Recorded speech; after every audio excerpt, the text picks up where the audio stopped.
Hello everyone, welcome back. Today we're going to be talking about range estimating tractor trailers with this primary arms PLX 1-8x24. Okay, so this is a Platinum series scope, first focal plane. This is a $1,500 scope, and then it's got an aerial precision mount on it, so that brings the total cost up to about $1,600. This normally lives on my Ruger MPR, but for the last week, basically what I did is I took the scope off of the rifle, and I basically came out into the real world, right? So I can point the scope at real things, like real people, real cars, and specifically today I want to talk about range estimating tractor trailers. Okay, so I specifically had in mind when I bought this scope, range estimating tractor trailers. Okay, and the reason is because tractor trailers are very common. Okay, and their size is very standardized. Okay, they're about 75 feet long, about 13.5 feet tall. Okay, so and they're everywhere, right? And the thing is, tractor trailers are, because they're big, they are a very accurate way of measuring distance, especially at distance. Okay, basically, I've been looking through the scope over there. You can see the horizontal bridge, and I've been basically looking at the tractor trailers as they've been going across, and basically, the bridges, like this is the close end over there. The far end over there is obviously a little bit further away. So the way the tractor trailers are sizing up, they're sizing up about 4.5 mils on the close end, about 5.5 mils on the far end. Okay, so what that, and you could just, I would just basically average that to 5 mils. So 5 mils, okay, on a tractor trailer that I know is 75 feet long.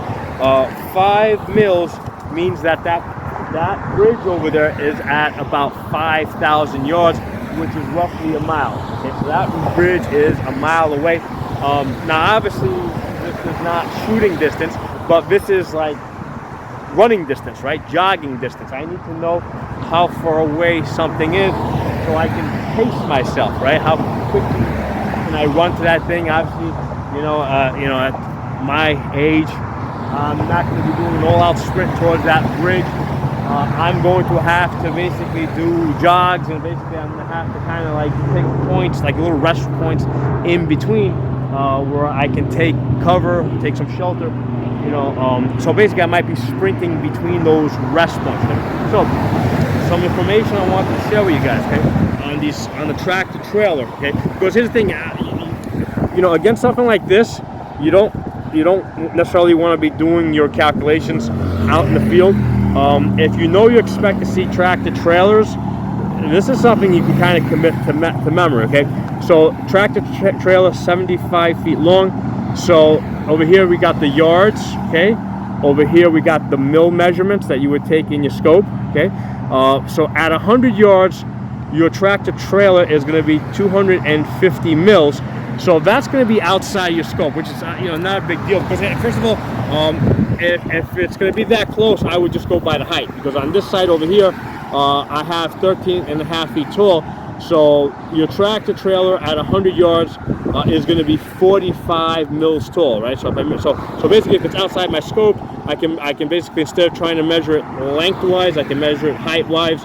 And it's going to measure in at 45 mils to give me that 100 yards. Okay, so the nice thing about this scope, this is the only scope that I've come across that gives you a total of 200 mils on the horizontal stadium and a total of 200 mils on the vertical stadium. So that allows you to range estimate large things like tractor trailers, airplanes, some of these cargo ships out here, right? I did a video on this yesterday where I was sizing up these cargo ships. Now with cargo ships, what I was doing is I was able to measure one of these yesterday basically, because you don't know what the size of these cargo ships is. They're all like different sizes. But I was able to put my rangefinder on it, right? And it was like at 1,000 yards inside the range of my rangefinder. So then I was able to do some reverse calculation, and I was able to figure out that the cargo ship was 500 feet long and 90 feet wide. So what that means is once now it goes further out, right? It goes beyond the range of my rangefinder. I would know where that ship is at a distance using the mill scope. Okay, so let's get back over here. Let's go back to the trucks. So anyway, as I was saying, this is one of the great things about this scope. It allows you the ability to range estimate off of very large things, and if you're trying to range estimate off small things like the size of a man, there's more of a margin of error. Like with a big tractor trailer, even if you're off, I mean, you're still going to be pretty close because it's big. There's a much larger, much more generous margin of error. So let's go through some of these numbers.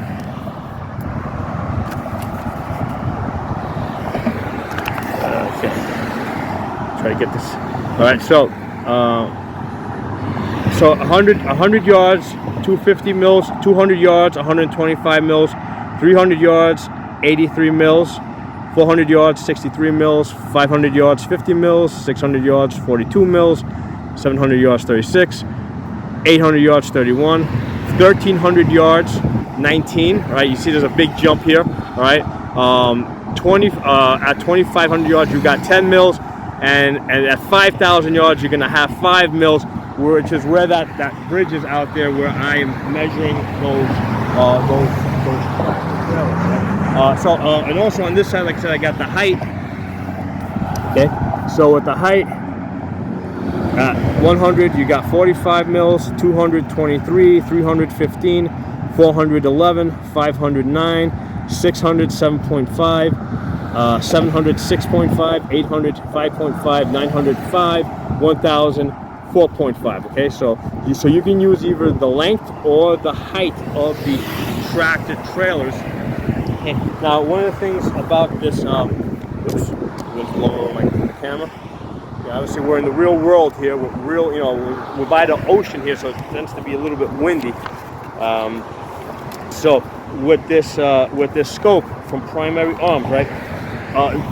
The great thing about this scope is it's a first focal plane scope. So what happens is, when you are in 1 power, basically you see this duplex reticle. Okay, now the measurements are all in there, but they're really kind of shrunk down. And then as you zoom in, right, you're zooming in on this image here. Okay, now as far as this duplex reticle, one of the things that I found, right, when I was looking at those tractor trailers, it was a lot easier because this line over here, these are the wind holes, right, on the 800 yard mark. Well, these are spaced. These are basically spaced apart, spaced 1 mil apart. So this area over here is just a lot cleaner. So it was just a lot quicker and easier for me just to go down to this line over here where I know that the wind dots are 1 mil apart. And basically I would size my truck from there to there, and I knew I had 5 mils. Okay. The other thing you could do is, if you on the edge, like if you went to a 3 power, right, you could kind of see from this barbell here to you could basically count. I mean, it's a little out of this picture, but this was also a good spot at 3 magnification where you could get a good image, because at 8, you have to be in 8 magnification to see this over here. And then what happens is, but the problem is, sometimes because those trucks are moving pretty quickly, sometimes I have to zoom out to 3 magnification. So when I zoomed out to 3 magnification, these dots here were a little bit too fine. This area was too fine. So I went to this area over here, which had the much darker line, and I was quickly able to put my truck here and size it up at 5 mils, right? So this is a very, very useful reticle like that. But it's one of those things, you got to actually work with it. You got to take it off the rifle. You got to get into the work, to the real world, and you got to actually put it on people and cars and boats and things that are moving, because you know, I didn't realize until today, because I've done this before, but the last time I did this, I was looking at tractor trailers that were like just parked. Okay, so if it's parked and you're stationary, it's really easy to, you know, line up the lines, and you can, you know, you could use almost any part of the scope. Let me go back to the paper. So if your tractor trailer is parked, right, you can pretty much like get into this area over here, you know, which is a little bit more busy, right? And you can use this, right, because you have all the time in the world. But when that tractor trailer is moving at whatever, like 50 miles an hour up there, right, this area here, it gets a little confusing. It's a lot easier to come down to this area over here that's a lot cleaner, or use this part of the, you know, if you, or basically zoom out to 3 power, so that you have a wider field of view. And the reason why you guys zoom out is because the tractor trailer is moving, right? If you're really zoomed in, right, you pick it up over here, and it's like as soon as it comes into your field of view, it goes out of your field of view, and it's hard to track it, right? But if you zoom out to 3 power, right, so you can see more, then you can track it from out here, right, and you're able to kind of lead it because you have a wider field of view. So that's one of the things I found very, very useful with these moving vehicles, to zoom back out, and basically track them in from 3 magnification, and go back and go to a part of this reticle that's darker, which is out here, all right, towards the edge, so that I can more easily, you know, take a quick measure, because here's the thing, those trucks are moving, like I said, at about 50 miles an hour up there, and it's only a matter of time before they leave your field of view, right? And right now this is an area where I don't have trees and other stuff in front of me. Like yesterday, I was working in a different area where I had lots of trees, and trees are one of those things that, like, if you're trying to look around trees or buildings, you know, that kind of limits your time even more. Okay, but that's one of the practical things. You got to get the scope off the rifle, and you got to get out into the real world, you know, and actually like test it out, right, and try to track vehicles, and try to, you know, actually do the range estimation under realistically timed conditions, because this is a timed condition. I want to get my measurement before that truck basically gets out of my field of view. So anyway, I hope you guys found this video useful, and drop some comments below. I'm going to try, and because what I did is in a separate video, I tried zooming in, and I tried looking through the scope and giving you guys an image of what I'm seeing. I tried doing it at 1 power, at 3 power, and at 8 power, and it's really hard, because what the camera's trying to do is it's trying to focus on the lens, rather than basically focus on what's out there. So that's why I was having some serious focusing issues. Okay, but